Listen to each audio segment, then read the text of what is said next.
이재명 대통령이 차기 국무총리 후보자로 기업인 출신의 한성숙 중소벤처기업부 장관을 지명했습니다. 한 총리 후보자가 국회 인사청문 절차를 통과하면 노무현 정부 때 한명숙 전 총리 이후 20년 만에 여성 총리가 됩니다. 안지현 기자입니다. 이재명 정부의 두 번째 국무총리 지명자는 한성숙 중소벤처기업부 장관이었습니다. 강훈식 비서실장과 정성호 법무부 장관이 함께 거론됐지만 깜짝 인선이었습니다. 청와대는 발탁 배경으로 AI 시대의 적임자라는 점을 꼽았습니다. IT 기업 대표와 중소벤처기업부 장관이라는 경험을 바탕으로 시대적 과제인 AI 대전환을 차질 없이 완수하고 국민 일부가 아닌 대한민국 모두의 성장을 이끌 적임자로 기대됩니다. 한 후보자는 지난 2017년부터 5년간 네이버 대표이사를 지냈고 지난해 7월부터 현재까지 이재명 정부의 초대 중기부 장관이었습니다. 다만 중기부 장관 후보자 지명 당시에도 다주택 소유뿐 아니라 농지법 위반, 편법 증여 의혹이 제기된 바 있습니다. 한 후보자는 지난 2월 보유한 주택 4채 가운데 3채는 처분을 추진 중이라고 밝힌 바 있습니다. 일단 한 장관의 부동산과 관련된 것은 청문 과정에서 자세한 소명이 있을 거라고 저희는 판단하고 있습니다. 야당은 총리 지명 타이밍 자체를 비판했습니다. 국민의힘은 논평을 통해 투표용지 부족 사태로 현지 총리가 전면적인 진상조사를 요구할 만큼 엄중한 상황인데 총리 교체로 국면을 전환하려는 건 민심과 완전히 동떨어진 처사라고 했습니다. 이런 가운데 이재명 대통령은 내일 취임 1주년 기자회견에서 한 총리 후보자 인선 배경이나 투표용지 부족 사태 등에 대해 더 자세한 설명을 내놓을 것으로 보입니다. 네, 이 대통령이 김민석 국무총리 후임에 한성수 중소벤처기업부 장관을 임명했습니다.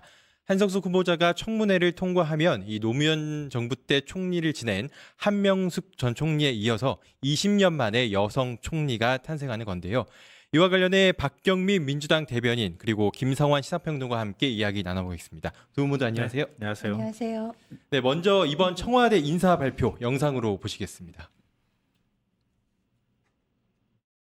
근데 우리 중소기업부 장관 잘하고 계시죠?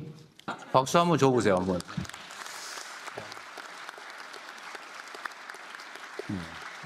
아주 잘하고 계신 것 같습니다.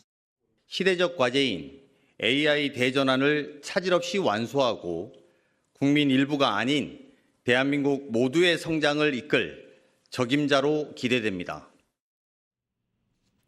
네, 이재명 대통령이 어제 김민석 국무총리의 후임으로 한성숙 장관을 지명을 했는데요. 국회 인사청문회를 이제 한 후보자가 통과할 경우 노무현 정부 때 한명숙 전 총리에 의해서 20년 만에 여성 총리가 탄생하는 셈입니다.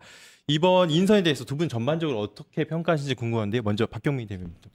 네, 2006년 정치인 출신의 한명숙 총리, 그리고 이번에 26년에 기업인 출신의 한성숙 총리.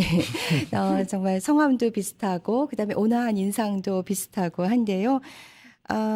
아무래도 이제 중기부 장관 청문회를 통과했었기 때문에 인사청문회 리스크도 최소화하는 의미가 있겠죠. 그리고 이 평사원으로 한성숙 후보는 평사원으로 시작해서 이제 CEO까지 정말 입지전적인 인물이죠.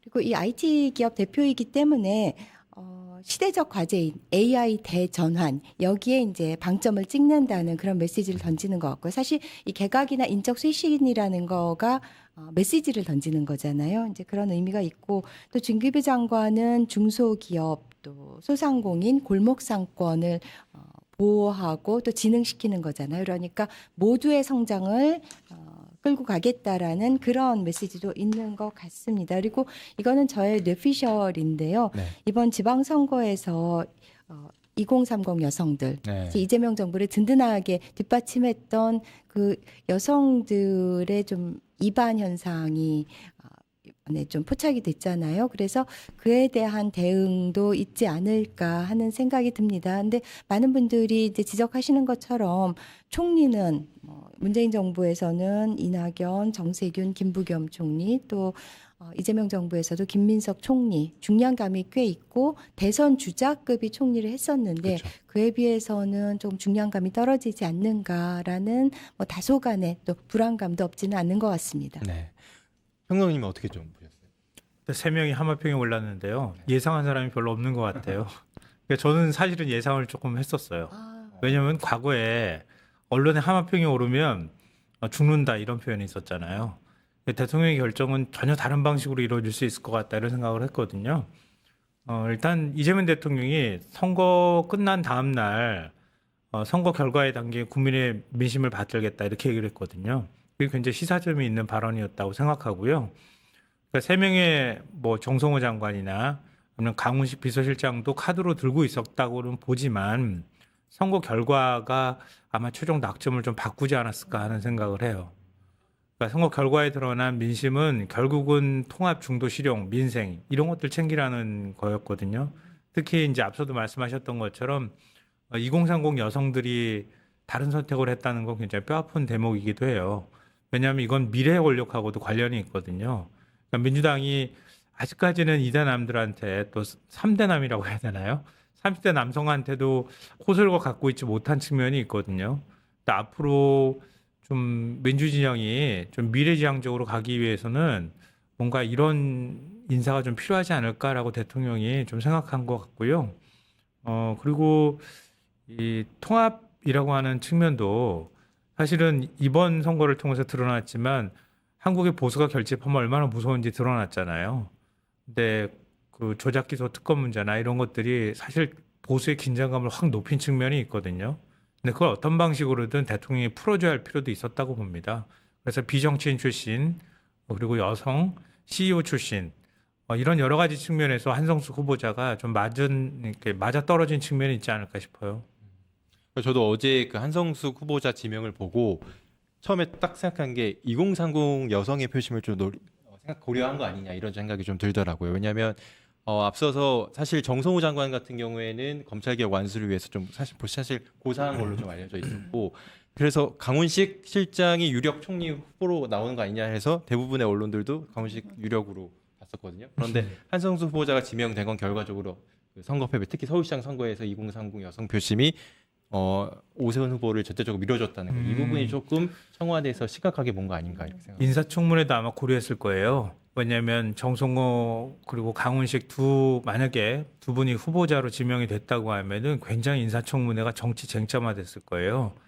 그러니까 정치는 안 돌보고 저기 부정선거 있는데 재선거하자고 지금 장동혁 대표가 얘기하고 있는 상황이잖아요. 그러니까 뭐 말이 되든 안 되든 간에 무조건 막 들이받고 보자 막 이런 방식일 거거든요.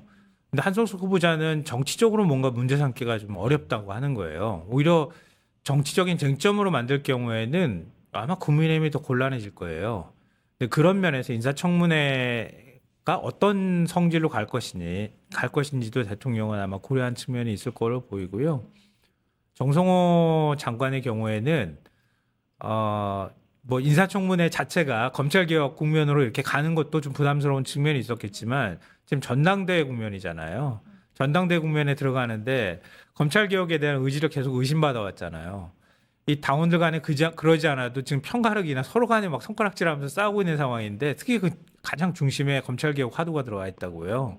근데 정성호 장관이 만약에 보안수사건이나 이런 문제에 있어서 의심받는 상황이 된다고 하면 불필요하게 전당대회 국면이 검찰개혁 프레임으로 가거나 또 그 개혁을 그러니까 개혁을 재평가하는, 그러니까 재신임받는 것 같은 그런 느낌으로 가게 될 우려가 있었다고 보고, 그걸 정성호 장관이 누구보다 잘 알고 있기 때문에 차라리 저는 지금 이번 국면에서 빠지겠습니다, 이렇게 신호를 보냈다고 보고요. 강훈식 비서실장을 임명하는 거는 저는 처음 딱 들었을 때 아까운 카드다, 그 생각이 제일 먼저 들었어요. 지금 쓰기에는 조금 아까운 카드 아닐까? 네. 그러니까 비서실장을 좀 더 해도 될 것 같고, 또 만약에 한성수 장관이 최종적으로 총리가 된다 하더라도 강훈식 비서실장의 역할은 그대로 있을 거거든요.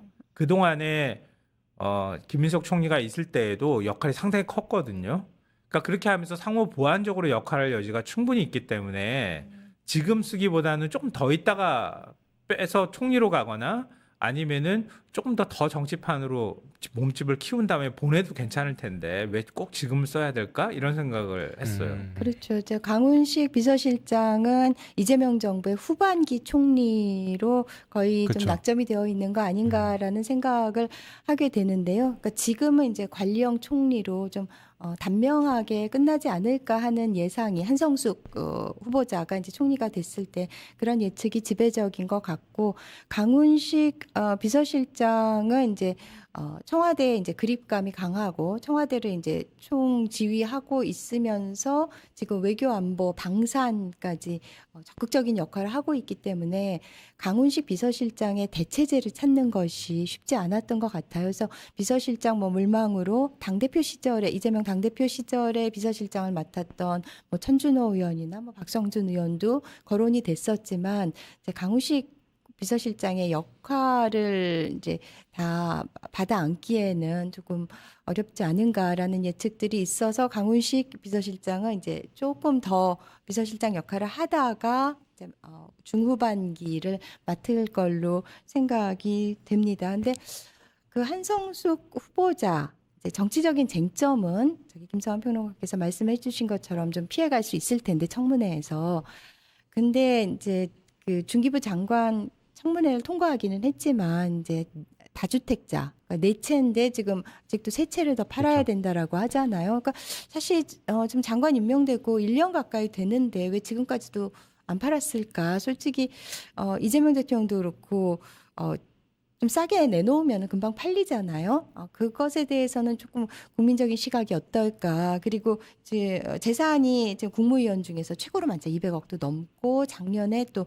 100억 넘는 물론 이제 보수 플러스 이제 퇴직금과 스톡옵션 해서 100억이 넘지만 그리고 그거는 이제 정당한 그런 보수이기는 하지만 국민적 정서에서는 이제 너무 그러니까 넘사벽인 그런 연봉과 재산을 보면서 좀 또 국민들의 상실감도 없지는 않을 것 같고요. 네, 그게 하자가 되는 것, 재산이 많다는 게 하자가 되는 것은 아니지만은 이제 정서를 고려할 때 조금 좀 어려움도 있지 않을까. 어떤 농지법 의혹이라든지 편법 증여 의혹들도 불거졌는데 장관 청문회, 중기부 장관 청문회와 총리 청문회는 차원이 다르잖아요. 총리 청문회 이틀이나 해야 되고, 그다음에 질의도 정책 질의도 이 중소벤처기업부 그 부분이 아니라 국정 전반을 아우러야 하는데 그것을 잘 감당할 수 있을지에 대한 조금 그 의구심도 있는 것 같습니다. 말씀하신 것처럼 이제 청문회가 관심인데 네네.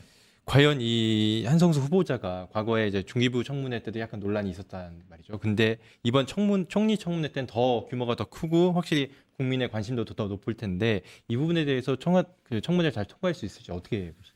일단 우려스러운 점 말씀해 주셨잖아요. 올해 2월에 주택 4채 보유했던 거 처분하겠다 이렇게 얘기를 했는데 한 채는 가족 공동 소유라고 하니까 양평에 있는 단독주택의 경우에는 그거는 처분하기 좀 어려웠을 것 같은데요. 저는 정리했을 거라고 봐요. 그 이제 결과를 지금 아직 네. 공개를 하지 않았기 때문에 그런 이제 모르는 상태에서 네. 우리가 얘기를 하는 건데요. 그러니까 김민석 총리의 사의 표명은 이미 예정된 거잖아요. 아마 한참 전에 예정이 됐었을 거예요.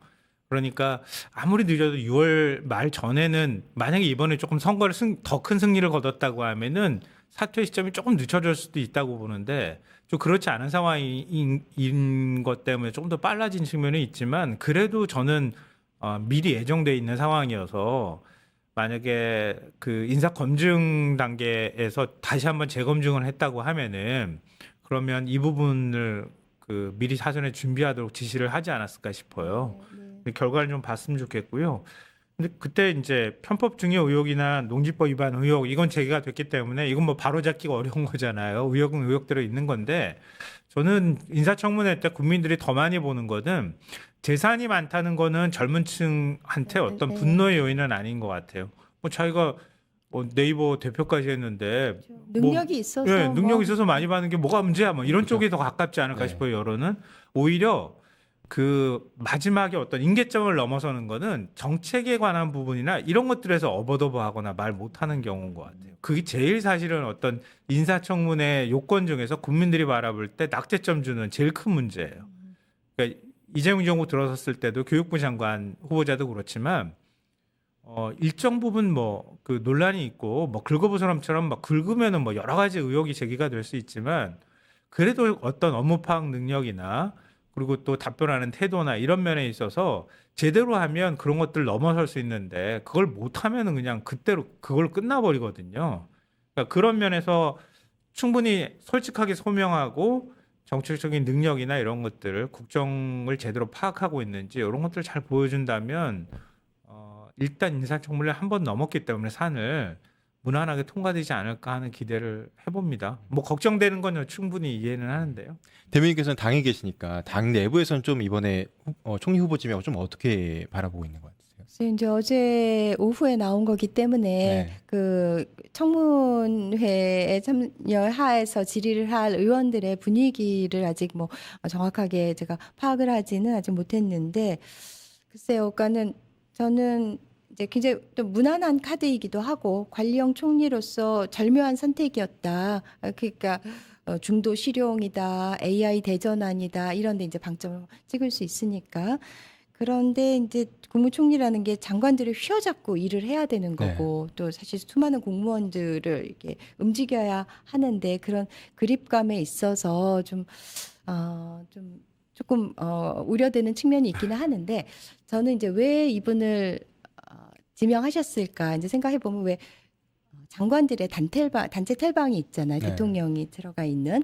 그래서 이제 제가 그냥 전해드린 바에 의하면은 대통령님 뭐 일잘러 대통령님 워낙 그 일을 열심히 하시니까 이제 뭐 새벽 한 1시 정도까지도 텔레그램에 이제 메시지가 올라오고 거기에 대해서 신속하게 기민하게 대응하는 장관도 있고 이제 굼뜬 장관도 있고 그런데 그 가장 돋보이는 분이 뭐 김정관 산업부 장관하고 보다 한성숙 장관도 꽤 잘 대응을 한 것으로 그래서 바로 새벽에도 그 대통령과 티키타카가 가능하고 이런데 사실 그 기업인 출신들이 사실 굉장히 신속하게 대응을 하잖아요. 관료 출신들은 조금 좀 대응이 느릴 수도 있고 또 굉장히 신중하게 하고 이러다 보니까 이재명 대통령님의 눈높이에 충족이 안 되는데 기업인 출신들이 그런 데 있어서 훨씬 더 대통령님의 눈에 들기에 좀 충분하지 않았을까.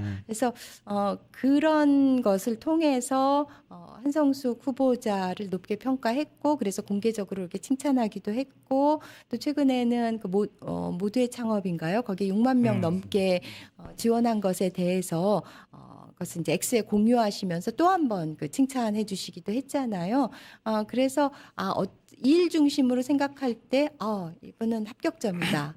그리고 여러 지금 현재 국면상 여러 요인들을 다 충족시킨다. 그래서 저는 절묘한 선택이라고 보이기도 하고 또 이제 지금 우리가 공유하고 있는 이제 다소간의 불안감도 있기는 하고 그렇습니다.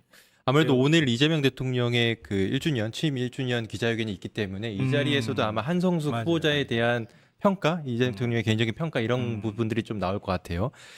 마지막으로 그 총리 후보 지명이 마무리된 상황에서 후속 개각에도 좀 관심이 높아지고 있고 또 이번에 청와대 참모진 하정우 수석이나 뭐 전은수 대변인이 지난번에 재보선에 나오면서 이 부분에 대한 청와대 참모진 개편도 어떻게 되겠을지 궁금한데 두 분 모두 공통적으로 말씀을 드리면 개각이 어떤 순위로 이루어질 거라고 보시는지 한 말씀씩 부탁드립니다. 참 예상하기 어려운데요. 왜냐하면 총리 후보 낙점도 지금 못 맞추는 상황인데 지금 후임 개각이 어떻게 될지 이것까지 판단하는 거는 그냥 뭐 뜬 소문을 전하는 수준밖에 안 될 것 같아서 좀 조심스러운데요. 그거는 진짜 오롯이 대통령이 결정하는 문제라고 보여요. 근데 지금 뭐 제일 많이 거론되고 있는 게 통일부 네. 이렇게 얘기를 하는데요. 제가 볼 때는 통일부 장관 교체할 가능성이 높지 않을까 싶어요. 미국과 정보 공유 문제도 있기도 했지만 사실은 정동영 장관을 그 통일부에다 그냥 두기엔 좀 아깝기도 해요. 제가 볼 때는. 그러니까 장관이기 때문에 갇혀가지고 제대로 뭐를 못하는 측면도 있고요.